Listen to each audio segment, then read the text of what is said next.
başında türkü söylerim. Bir yaralı ceylan gibi beklerim.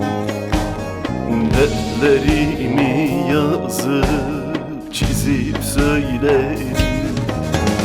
Türküler derdime dermandır benim. Türküler derdime dermandır benim.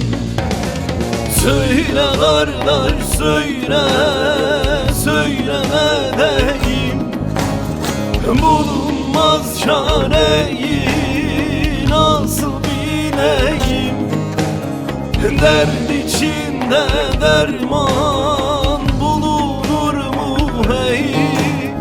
Söyle kardeş ben bu derdi neyleyim? Söyle kardeş ben bu derdi neyleyim?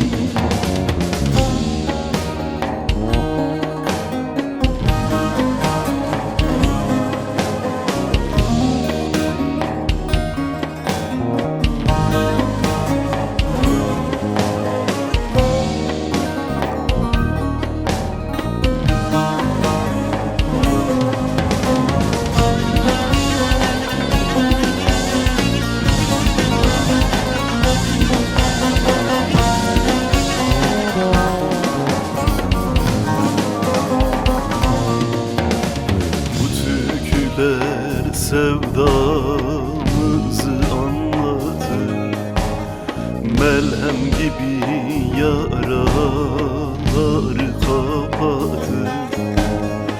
İçimdeki sevdan beni ağlatır. Türküler derdime dermandır benim. Türküler derdime dermandır benim. Söyle kardeş söyle, söyleme deyim.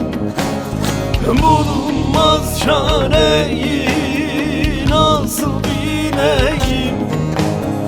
Dert içinde derman bulunur mu hey? Söyle kardeş ben bu derdi neyleyim?